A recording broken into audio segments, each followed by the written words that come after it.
I just want us to open our Bibles very quickly to 1 Corinthians 15 and verses 55, 56, and 57. Somebody can just take a mic and read those scriptures.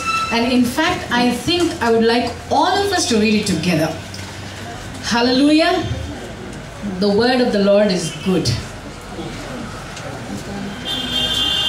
1 Corinthians 15, 55, 56, and 57. If you are there and you found it in your Bible, say hallelujah. Hallelujah. Okay, so let's read it together. All of us together. Shall we read it? From 55 onwards. O death, where is thy sting? O grave, where is thy victory? The sting of death is sin, and the strength of sin is the law. But thanks be to God, which gives us the victory through our Lord Jesus Christ. Amen. Hallelujah. You know, this can only be written in the New Testament.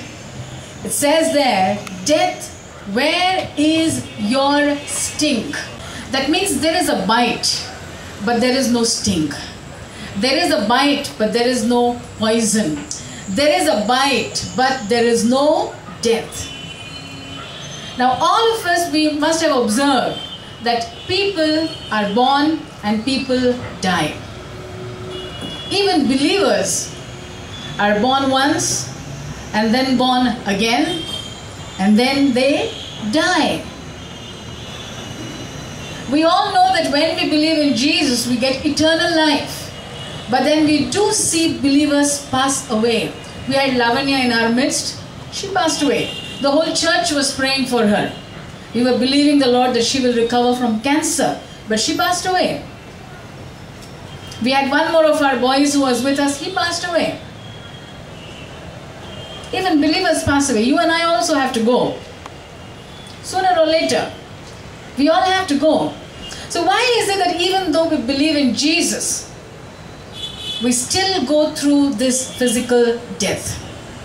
I know most of you have gone through Bible school, but today is a good time to think about these things one more time. Yes? Somebody said it like this. If you are born once, you die 2 times. And if you are born 2 times, then you die once. Hallelujah. John 3. Nicodemus came to meet Jesus late night. He didn't want anybody to see him. He was afraid of what his community would say. He was afraid of what people would say. But I appreciate the man, at least he came. Hallelujah. Yes. Some of us are so afraid of our communities and so afraid of what people will say that we don't even come. But he at least came. And Jesus saw his need. It's very amazing, but every time Jesus talks something else. You expect him to say something, but he says something else. Nicodemus said, "You're a good teacher." And Jesus said, "Unless a man is born again, he cannot enter into the kingdom of God." I didn't ask you, Jesus, okay? But Jesus was addressing his need. And many times we don't even have to ask him anything. When he looks, he sees. The young man came to Jesus and said, "Every commandment I have followed." Jesus said, "One thing you lack. Go sell everything that you have and come and follow me." Jesus looked at him and he saw him. He saw what was holding him. He saw what was missing. The Samaritan woman said, she said, "Give me this water. I never have to draw from this well again. I don't have to come here, put the rope down with a pot, begin to draw it up. Every day so much of work. Take it to my home, come back again, one more time, fill this heavy pot, carry it back home. Why should I do it?" Jesus said, "The water that I give you, if you drink it, you will never thirst again." John chapter 4. And she said, "Give me that water. Give me that water." She thought, "I don't have to come here to take water to wash my vessels.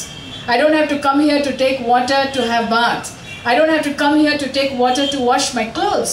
But Jesus was saying, the water that I give you will flow from your belly as living waters. He was talking about eternal life. She was talking about cleaning and bathing and cooking. You see, our perspective and Jesus' perspective is always so different, and we need to line up with him. She said, give me that water. Give me that water. Now she wanted something from Jesus. She said, give me that water. And Jesus said, I will. Go call your husband. Go call your husband. That means she could get what she wanted, but there was something that was preventing her. There was something that was stopping her. And Jesus put his finger right on that spot. He knows. He sees. He sees exactly. Sometimes we don't see it, but he sees. He said, I will give you that water. Go get your husband. She said, I don't have any husband. He said, this you are telling the truth. You've already had 5. And the one you are living with now is not your husband. There was something that needed to be straightened in her life before she could walk ahead with Jesus. There is something that needs to be straightened in our lives before we can begin to walk ahead with Jesus. Hallelujah. Sometimes we don't see it, but he does. He does. The Bible says Jesus looked at the young man, and Jesus is looking at us. Hallelujah. I get scared sometimes. You see, I get scared sometimes. There are things that he sees that we don't see. There are things that are valuable to him that sometimes are not valuable to us, but he sees. And sometimes that's the thing that is stopping me from being everything that God has called me to be. That's the thing that's stopping me from going ahead and walking with Jesus. Jesus said, call your husband. And this lady became the top evangelist of that village. Hallelujah. Anybody can come to Jesus. Anybody can come to Jesus. 5 husbands, 6 husbands, whatever. Anybody can come to Jesus. When I decide that I'm going to straighten my life for him, there's just no telling what he can do with us. Hallelujah. Do you want to go ahead with Jesus? Yes. I need to tell him, Lord, you look into my life. You know, one thing I always pray and I say, Lord, you know, today this focus is not working. It's gone off. But I always say, you see, when you're sitting in a restaurant, you may be eating off a plate in a dimly lit restaurant. You may be eating off a plate that looks very good. But once the bright lights come on, you begin to see where the plate is not cleaned, where the tablecloth is having some spots, what is not good. When the light comes, you begin to see. You may think that everything is all right with you if you are getting ready in a darkened room, but you come out in the daylight, and then you can see everything, okay? All the pimples, all the spots, everything.